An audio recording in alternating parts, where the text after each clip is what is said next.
Hey Canucks fans, it's Canucks Game Day. So let's talk about the game, let's talk about the Abbotsford Canucks, and I have a massive bowling update for you at the end of this video. I'm Canuck Clay, I'm the founder of the GLCPC, the Good Looking Canucks Positivity Club.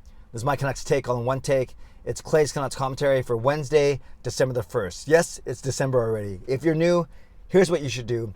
Hit the subscribe button now for daily Canucks insight that's positive, timely, and trustworthy. And as always, this vlog is brought to you by Van City Experts Real Estate Group. Contact Jason Lim and his team for all your real estate needs. And by Perform and Transform Personal Training and Weight Loss. Sign up now for a free 7-day trial. Use the link in my video description. Allow me to brag for a second. Not that it stopped me before. Today I weighed in after my workout. I'm at my lowest weight since 2014. 7 years ago, I went on this road to 40, turning 40 years old, lost 17 pounds. So I've lost 16 pounds now. Of course, I started at a heavier weight than I did 7 years ago, although it was close. So yes, I'm at my lowest weight since 2014. I get that weight is just a number. More importantly, it's how I feel. It's how I'm eating, how I'm resting, all those things. But still, it is one tangible sign of progress. So thanks to everyone who supported me in my journey so far, and thanks to Coach Patrick and the crew there at Perform and Transform. Okay, let's talk about tonight's game. Oh, don't forget, live stream tonight at 10 p.m. Make sure you join me for that. Tonight's game, Vancouver in Ottawa, game number 5 of a 5-game road trip. The Canucks are only 1-3, but that one came in their last game in Montreal, that win, and it looks like they're going with the exact same lineup. So you have up front Horvat, Pearson, Garland, then you have Miller, Besser, Hoglander, third line of Podkolzin, Petey, and Dowling, and then a fourth line of Mott, Dickinson, Chason. That means Lamico is your extra forward. On the back end, Oyel and Myers, Hughes with Shen, and then Burrows with Pullman. Extra defenseman is Hunt. So Lamico and Hunt are your extra skaters, and then you have Thatcher Demko starting in net, once again making a second consecutive start after his win in Montreal with Yaroslav Halak backing him up. So no big surprises there. Travis Green generally sticks with his lineup after he wins. And this is the same lineup actually that lost in Boston too, but played quite well. So same lineup that we've had for the past few games as well. Let's see if the Canucks can come home with a win. And then against a team. Now, when the Canucks entered their game against Montreal Monday night, there are only 3 teams with a worse points percentage than the Canucks. And it was Montreal, Arizona, and Ottawa. Well, I think you can add the Islanders into that category. So now there are 4 teams worse than the Canucks: Montreal, Islanders, Arizona, and Ottawa. So Ottawa, obviously one of those 4 teams. So you should expect the Canucks to win. The Canucks generally play well in Ottawa. I remember a couple years ago where both Petey and Besser had a massive game in Ottawa. So Petey playing a little better, as I talked about yesterday, in limited minutes. So let's see what he can do today to build on his strong performance from Montreal. As always, put your score prediction down below. I didn't get the score right, but I correctly predicted Vancouver over Montreal. So I'm going to correctly predict Vancouver over Ottawa today. And I'm going back to Old Faithful. I'm going back to 4-2 for the Canucks. Yes, some of you make fun and they say, is it really a prediction when I'm saying the same score all the time? No, but that's the score I predict. So Vancouver 4, Ottawa 2. Pettersson continues his hot streak. He gets the first goal for the Canucks. Leave a comment down below with your score prediction and your prediction of the first Canucks goal scorer. And don't forget, like I said, my live stream tonight at 10 p.m. like I do every Wednesday night. I want to quickly talk about the Abbotsford Canucks. And my question to you as well is, and put your answer in the comments below, are you surprised that we haven't seen more players from Abbotsford being called up this season? The whole thought was the farm team being only an hour away, depending how fast you drive on the highway. But the whole point is so much easier. You can dress a guy that same day, bring a guy up from the farm, especially if it's a home game, obviously, on the same day. But we haven't really seen a lot of movement. We've seen a little bit of movement, a Justin Bailey here and there, Rathbone being sent down, Madison Bowie up and down, but really not a lot, especially when it comes to forwards.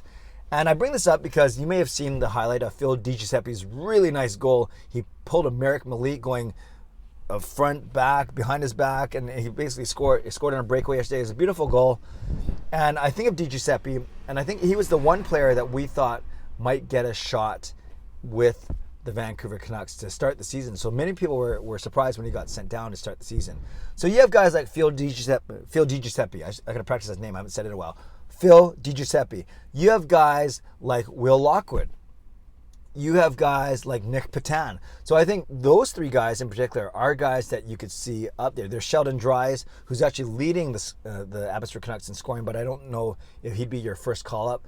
But yeah, you have Giuseppe, you have Lockwood, and you have Patan as guys that could likely have, I wouldn't say have an impact, but could play at the NHL level. And would you take guys like that over Chason, Lamico, and Dowling, for instance? You're not, Petey's technically a third liner, so I don't think you're replacing Petey, Podkolzin, Dickinson, or Mott. But you would look at Chason, you look at Dowling, and you look at Lamico. Those guys have been swapping in and out of the bottom six. And of course, Matthew Highmore is still injured, so there's him as well. So I guess that's my question to you, Canucks fans, is are you surprised that we haven't seen more movement from Abbotsford, in particular with the forwards of Giuseppe, big body, good on the boards, that kind of thing. Nick Patan showed some skill, some scoring in the preseason, and then Will Lockwood, some grit. So all three guys kind of bring a different thing. Giuseppe, the big body, Lockwood with the grit and the hard work, and then Nick Patan with the actual, the most offensive skill maybe of those three guys. So maybe if the season, I hope it doesn't get worse, but if the season continues to progress where the Canucks do not look like they'll be fighting for a playoff spot, maybe we're going to see some more Abbotsford guys worked into the lineup. But again, I would love to see one of Giuseppe, Lockwood, or Patan at the expense of a Chason, a Dowling, or a Lamico. Let me know, Canucks fans, or do you think I'm being a little bit, whether it's naive or whatever, do you think maybe those three guys simply don't have what it takes to be an AHLer, and that's why they're in Abbotsford, whereas Dowling, Lamico, and Chason are up with the big club? Would love your comments on that as well. Lastly, bowling update. Okay, yesterday we billed it as the Battle of the Emos because, as you know, I'm the leadoff for Jacob's team. It's Jacob, Arnold, and me, or actually, you go lead off to captain. So it goes me, Arnold, Jacob, and then we played against Sean's team. So it was Sean, and then his middle guy, and his captain. Now, Sean's team's interesting. All three of them are about the same average. So on any given day, depending on their averages, they could all swap spots. Whereas our team, it's very clear that I'm the leadoff because I'm the worst. It's very clear that Jacob's the best because he's the best bowler in the entire league. And then our middle guy, Arnold, doing okay this season. So last night, Sean's team beat us 31-19. So we only got 19 out of 50 points last night. And I got 6 of those points. So I got the most, and I'll talk about that in a sec. So I got 6.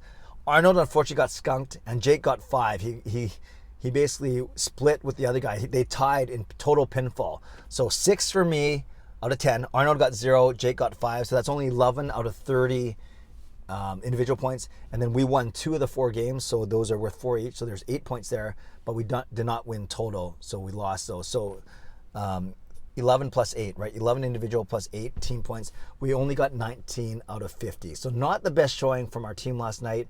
And it's very rare that, it's not the best showing when I had the most points. And unfortunately, it came against Sean. It was close, though. The first game, I beat him by 8 pins. The second game, he beat me by 6 pins. So it was basically dead even. I was up 2 pins after 2 games. Then the third game, he had a really good game. He beat me by 20. So he was up 18 pins going to the fourth and final game. And then I beat him by 22 pins. Yeah, I had a really good game of 188. I had 22 pins, beat him by 22 pins. So that means overall, I was going in down 18. I beat him by 22 in the final game. So I beat Sean total pinfall by only 4 pins. So again, I beat him by 8. He beat me by 6. Then he beat me by 20. Then I beat him by 22. So the difference was indeed 4 pins. My average, not great. So that means Sean's average, unfortunately, wasn't that great. I did 158 yesterday. So I went 148, 140, 153, and 188 or something like that. But it averaged to 158, a little bit lower than my average of entry average of 164. And I mean, Sean's average was just, if I beat him by 4 pins, he was 157 then. That makes sense. So yeah, not the best showing. So at least Sean and I got to bowl together and we were able to encourage each other and make fun of each other and basically say that we both sucked last night. So there we go. I got 6 out of 10, but our team only got 19 out of 50. And again, leave a comment below if you make it through to the end of these videos and you actually listen to these bowling updates, and if you understand them, because I think I lay them out properly now. But let me know your thoughts. And are you surprised? Because in my polls that I put up on Twitter and YouTube, everyone said I was going to get 4 points. That was that was kind of like the most votes. But I end up surprising and squeaking out the total pinfall for an extra 6 points out of 10. All right, Canucks fans, leave a comment below. Score prediction, first goal scorer. Are you surprised that we haven't seen more Abbotsford Canucks called up? And any comments about my bowling performance from last night. Leave a comment below. I'll do my best to read, react, and reply as always. Shout out to my hero members, nucksfan number 29, Justin Incredible, Lucas Gates, and Andrew Chang. And my Hall of Fame members, Jens95, Sim Alexander, Chris Seifert, Adam Brewfield, Shannon Hollingworth, Carol Bovenlander, and HSM Fangirl Gaming, Thanks for your support, and thanks to the support of all members of all levels. You're listed in my video descriptions. If you want to become a member of the CCC Crew, press the join button underneath this or in my videos, on the memberships tab on my YouTube channel. Subscribe if you'd like to, like this video if you'd like to, become a member of this channel if you'd like to, leave a comment down below if you'd like to. I'd love to hear from you. See you tonight for my live stream, 10 p.m. Stay safe, stay healthy, take care of yourselves and take care of each other. Enjoy the day, enjoy the Canucks game. God bless, and go Canucks go.